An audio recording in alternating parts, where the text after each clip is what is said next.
Hello. I know I haven't posted a video in a while, but I am back in my winter posting zone, and I wanted to take some time to think about dialectics and cybernetics. Now, a lot of people have asked me for some more information on cybernetics, how it relates to Marxism, and I wanted to take the time to think these things through, scribble down lots of notes in sort of manic periods, and try to get to the kernel of what I find so interesting about cybernetics, which is through a dialectical lens. And that is to say that cybernetics is, I believe, an approach, a discipline, maybe a science, about motion. This maybe seems a bit contradictory, since cybernetics, as I've talked about in lots of previous videos, is about regulation, about using negative feedback to create regulators to sort of approach steady states. Again, think of the thermostat example. But when I say cybernetics is about motion, it's that those regulators are only created while the system is in motion. The regulatory devices, the approach towards steady states, all of this is predicated on a system that's in motion and constantly feeding information back onto itself. And I think dialectics is an important lens to view cybernetics through. So what is dialectics? Dialectics is a study of reality as it really is, which is to say it's not the study of fixed objects or fixed concepts, but the study of objects and concepts that are constantly in motion, that are constantly flexible and changing what they are depending on context. It takes an object, a concept, and examines it in its fullness, tries to dive down deep into the fabric of what makes that thing it, and examine the contradictory elements therein, and maybe you have things that are in tension with each other. But dialectics seeks to understand those tensions embodied in a concept or an object and resolve them through working out that tension and not dissipating the tension. The tension is always still there, but how that tension manifests itself depending on different contexts. So for an example, the typical example from Marx is the commodity. So let's take any commodity, let's say this book, Capital Volume 2. By Marx. When we talk about a commodity and its value, the value of a commodity is obviously very important when we're talking about capitalism. The commodity contains two seemingly opposed ideas of value, that of use value and that of exchange value.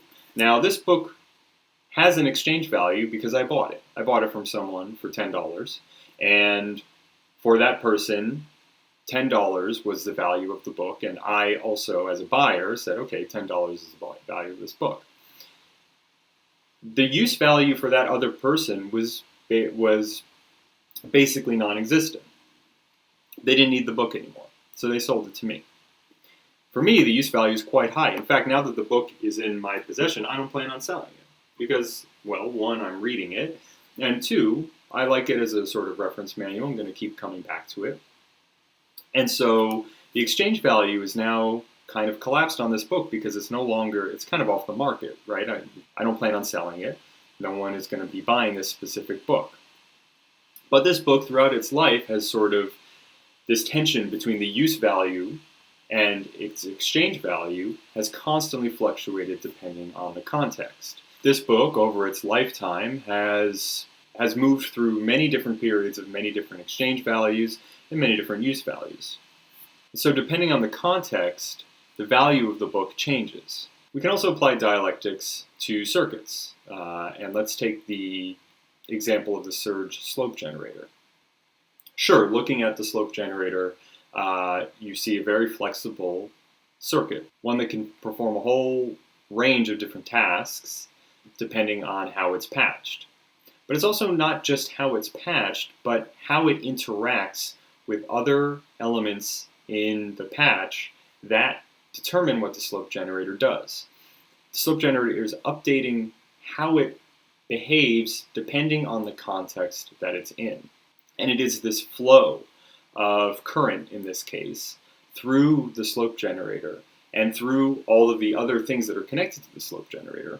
It is through that constant motion that the slope generator decides on what it is at any given moment and decides on how it functions at any given moment. So the slope generator in context is what's important. It's not this fixed object of something that performs one thing. I mean, it does perform one thing in that it slows down signals.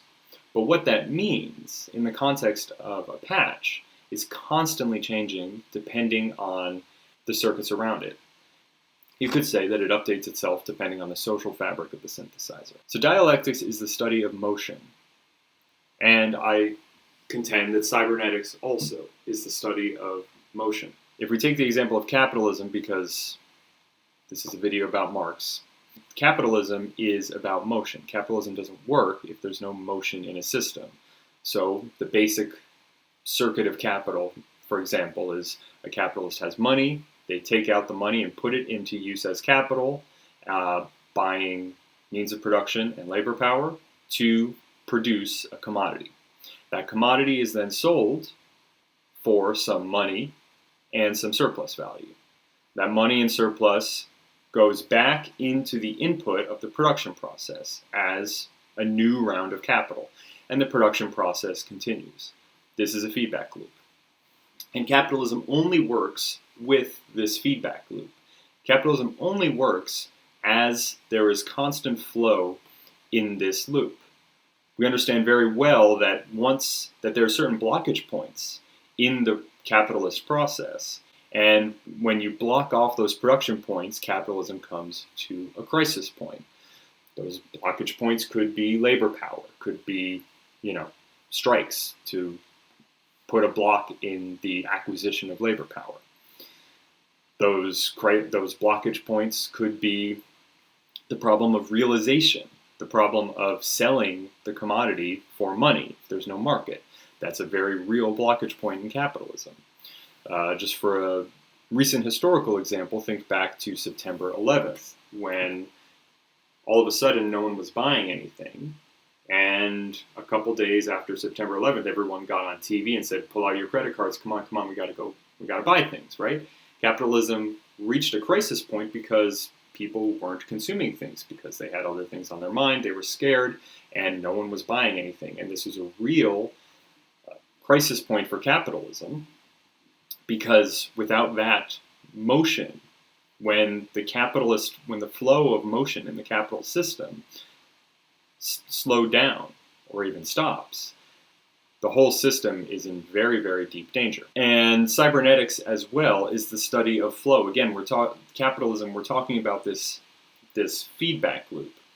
And cybernetics also, as I've talked about many times before, is about feedback loops and about certain points in the system where you can create regulatory mechanisms, where you can do all of these things to manage the flow. But even if we're talking about cybernetics, which approaches a steady state, and some people think communism is a sort of steady state, right? We achieve some steady state where the production process keeps going on and on, surplus value is equally distributed among workers, whatever. But there is still motion in that system.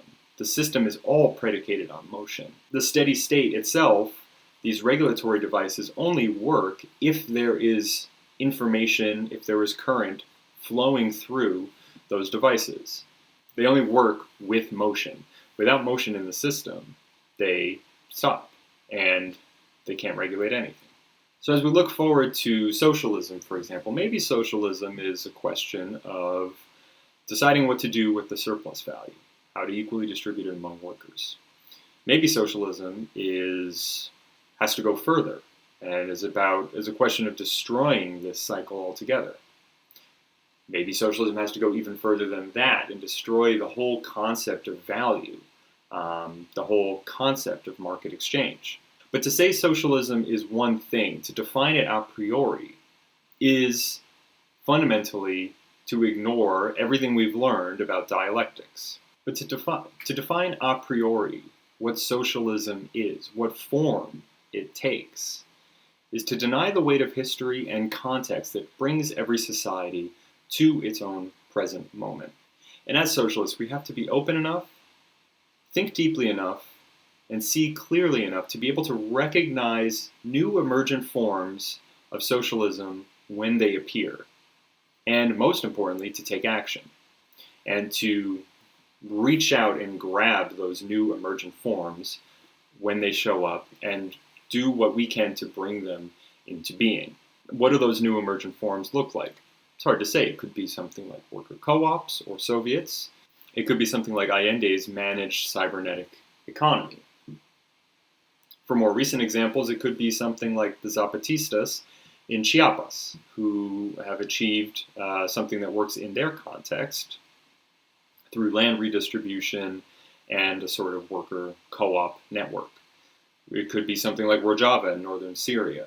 It could be something like the Communist Party in Kerala. But since all of these societies are different, the context in which a potential socialist form emerges is different as well.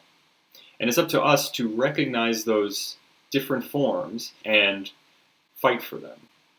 As socialists, we may have a clear goal, which is ending exploitation. We may even know, through dialectics, certain ways in which we can achieve that goal, certain ways in which we can block the capitalist system, blocking labor power through striking, seizing the means of production for the workers. But we don't know what form the socialist system will take, and to try and say what form it will precisely take is to deny all of the dialectical understanding that got us to this point. To bring this back to music, I see musical cybernetics in very much the same way. Creating systems of motion and examining them with open enough ears to be able to understand new and emergent forms when they appear. It's something I've tried to explain in this channel before through the idea of human synthesis, la synthèse humaine, is the idea of not defining sounds a priori, but working with systems with an open enough ear to be able to create the environment in which potential new forms, new sounds emerge, and to be open enough to recognize those new sounds when they appear and pursue them. This is how I think about making music, using cybernetics as a tool to study motion and to create the environment for new sounds to emerge. And it is also what I think a good socialist needs to do in order to use cybernetics, dialectics, to understand the world around them and identify new emergent forms that point towards the future to which we all want to move. To identify a potential shift to a socialist mode of production and to seize it when it appears.